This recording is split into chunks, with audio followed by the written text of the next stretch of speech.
سال 1982 گودار مشغول تکمیل 2 قسمت اول 8 قسمت تاریخ‌های سینما بود و اون موقع میگه که من برام کلا جنگ جهانی دوم محوریت داره برای کل پروژه و میگه این وقفه تاریخی در تاریخ سینما به این علت اتفاق افتاد که هیچ کس از اردوگاه کار اجباری فیلم نگرفت. یه ایده داره در واقع میتونیم بگیم یه تم داره، هی با واریاسیون‌های مختلف سراغش میره.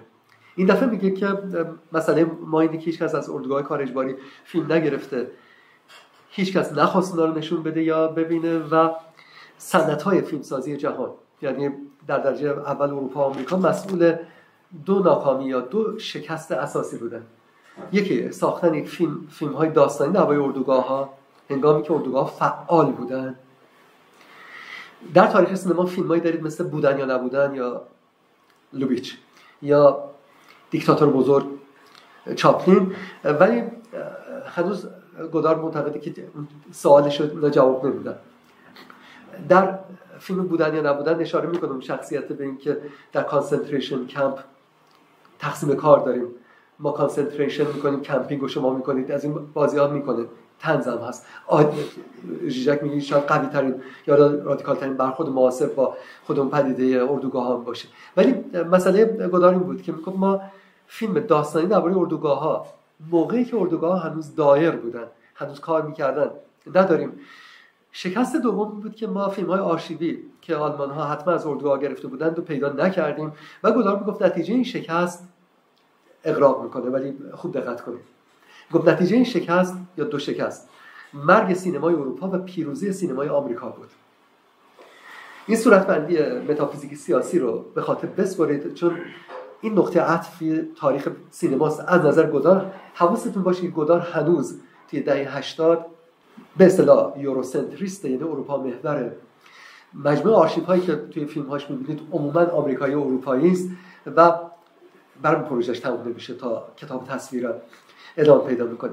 ولی تز گودار نشون میده که یه اعتقادی، بگیم حتی ایمانی درباره قدرت سینما داشت. فرضش این بود که مدیوم سینما یک جور پاپولار بودن چیزیست که ما تو فارسی سخت ترجمه میکنیم. پاپولار بودن خلقی بودن یا مردمی بودن یا عامه پسند بودن، مردم پسند بودن، همینا با هم. میگه که این مدیوم به حدی پاپولار بود که میتونست مخاطبای سینما رو در سر تا سر جهان وادار کنه به هولوکاست اعتراض کنه. یه گوداری دارید که همه دارم به نظرتون بگیم خوشبین، اینجوری بگیم اصلا. میگفت که اینقدر این مدیوم قوی بود، یعنی تو فاصله که اردوگاه‌ها دایر بودن، اگه شما یه فیلم داستانی داشتید توی سالن سینمای جهان پخش میشد، همه اعتراض میکردن، یعنی شاید بساط هولوکاست جمع میشد. این مسئله خیلی جالبیه، خوب بهش دقت کنید. و چون اون لاین که بهتون میگه که حتی تو آدورنو هست، این آدورنو دیالکتیک روشنگری رو اینطور صورتبندی میکرد، میگفت که نتیجه منطقی انکار دیالکتیک روشنگری، یعنی تقابل عقل و اسطوره‌ای که باعث میشه عقل خودش تبدیل به اسطوره بشه و بعد از طریق سازماندهی عقلانی کشتار سیستماتیک یا اون پوگروم رو برنامه‌ریزی کنه، این نتیجه منطقیش میشد هولوکاست. یعنی اگه این روایت در نظر بگیرید اصلا جلوی هولوکاست نمیشد گرفت، شأن الهیاتی پیدا میکنه.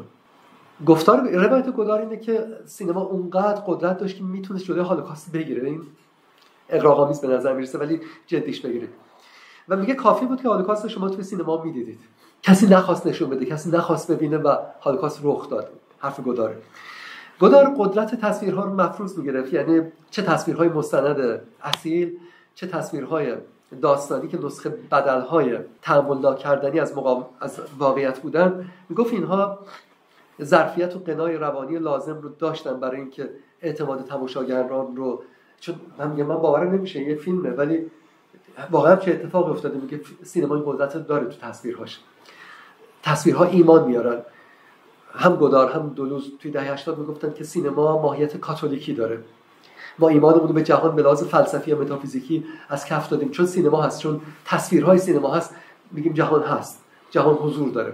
اون میگفت که اگر این تصویرها میبودن، چه داستانی چه مستند، انسان‌ها نه تنها اعتماد میکردن، اعتقادم میآوردن، به خشم میومدن، به هولوکاست اعتراض میکردن، بساطش جمع میشد. به اعتقاد گودار این شکست یه معنی داشت، این بود که نتیجه که گودار میگیره نتیجه سینمایی است. خوب دقت کنید. گودار میگفت که نتیجه این دو شکست این شد که تمام کسانی که فیلم میساختن ذات سینما رو باش خداحافظی کردن، ذات سینما رو به نفع جنبه دیگه سینما کنار گذاشتن. گودار میگفت ذات سینما مستنده، فرق نمیکنه شما فیلم مستند ببینید، فیلم داستانی ببینید، علمی تخیلی ببینید، همه فیلم ها به موجب ذاتشون مستند، برگرفته از یه ایده ژان پل سارتر بود. سارتر میگفت در سینما هر چیزی که ببینید، به خصوص چیزهایی که غیر واقعی‌اند، واقعی تجربه میشن.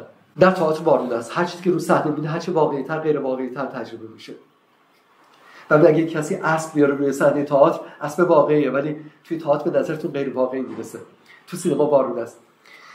سینما ذاتش مستند، چه با تعبیر سارتری، چه با تعبیر آندره بازنی، چه تعبیر گوداری فرق نمیکنه. و اون میگفت که بعد از این دو شکست سینما رفت به سمت جنبه استکتاکولرش، یعنی هم جنبه که دیدوور روشن نمی‌کنه، یعنی جنبه تماشایی، و این یعنی موفقیت سینمای آمریکا، شکست سینمای اروپا، حتی مرگ سینمای اروپا.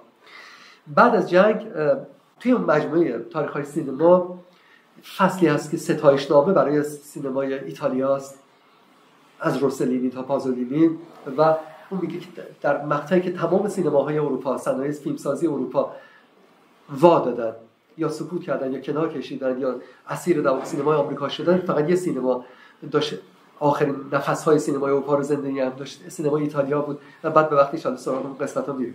ولی از دید گودار این به این معنی بود که جنبه ذاتاً تاریخ نگارانه سینما هم به ترتیب از کف رفته بود. این روایت بهای متافیزیک سیاسی گودار رو اگه ادامه بدیم، مسئله گودار این بود که میگفت ذات آمریکا بی تاریخ بودنشه. برای سینمای آمریکا اینقدر توی جنبه تماشایی موفقه چون مثلا دغدغه تاریخ نداره.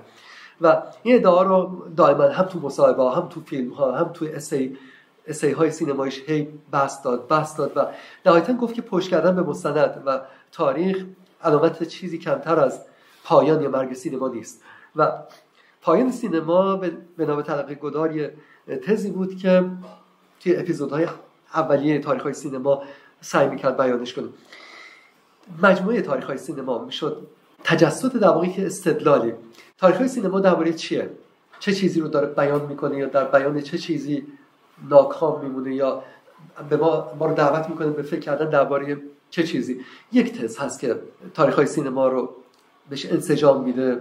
اون تز اینه که سینما مرده بعد از پایان جنگ جهانی دوم و خود گودار به شیوه مستقیمی دائما این رو اعلامش میکنه و به سبک و سیاق کسی هم اعلام میکنه که داره درس میده.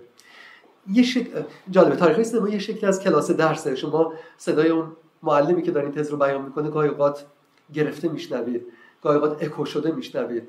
یکی میاد باش مصاحبه میکنه، یکی میاد نوشته‌هاشو میخونه، یکی میاد یه بازیگری میاد حرفاشو بیان میکنه. همه دارن یه چیزو میگن.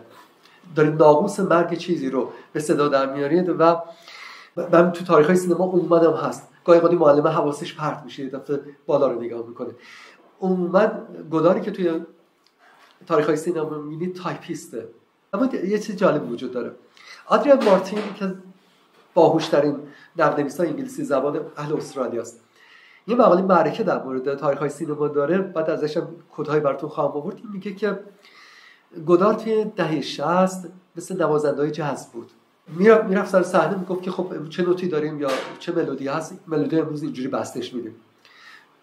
مسئله در اون بازیگوشی یا شوخ طبعی یا دوربینی که میتونه همونجور بیقرار باشه، کاتایی میزنید که این کات‌ها اصلا توی سینمای رسمی یا کلاسیک اصلا جا نداره. این نوازنده جاز کار میکرد. در تاریخ‌های سینما گودار یک گودار دیگه شده. گوداری که اون داخل می‌بینید تایپیسته، گوداری که اون پشت یا داره اینا رو مونتاژ میکنه یه کار دیگه داره میکنه و یه جو گودار سوگوار شاید بتونیم بهش بگیم. ولی خب فرمی که گودار تزش رو در قالب اون میریزه میتونیم بگیم یعنی بارها هم گفته شده پیچیده ترین فرمی است که گودار تا اون تاریخ فعالیت بهش داده بود و قدم طولانی بود این مجموعه که چون فرمش غریب بود یا من تا بفهمم که داره با من چه میکنه این حدود 6 ساعت یا بیش از 6 ساعت توان فرسا هم بود دنبال کردنش. اما توی تاریخ‌های سینما تعداد زیادی کلیپ‌های سینمایی، عکس، متن‌های روی پرده، حتی کلمه‌ای که خب حروفش جابجا می‌کنه یا خود واژه ایستواخ که بارها خوردش میکنه. هیز، توا، ری. هیزش مثلا مال انگلیسی است، ری پیشبند تکرار، توا، تو مثلا. و این بازی ها ادامه میده به اضافه موسیقی و موسیقی فیلم و تصویرهای ویدئویی. خلاصه شما یک کلاژ الیوزیو دارید، کلاژی که بر اساس تلمیح، بر اساس مدام اشاره کردن شکل میگیره و مجموعه وسیع از تمهیدهای مونتاژی و جلوه‌های بصری که خب گودار به خاطر همین اصلا سراغ مدیوم ویدئویی رفته بود و از همه برجسته‌تر در واقع سوپرایمپوزها، تصویرهایی که فلش‌وارن، غیب میشن و ظاهر میشن. این ایده بنیامین که تصویری که ما از حقیقت داریم مثل برق از جلوی چشممون میاد و بعد شکارش کنیم، و دیزال‌های آهسته یا عناصر متضادی که با هم دیگه یه دفعه تصادف میکنن و انگار تصادفی هم هست. اما بذارید پروژه رو در واقع به یه زبان دیگه براتون خلاصش کنم.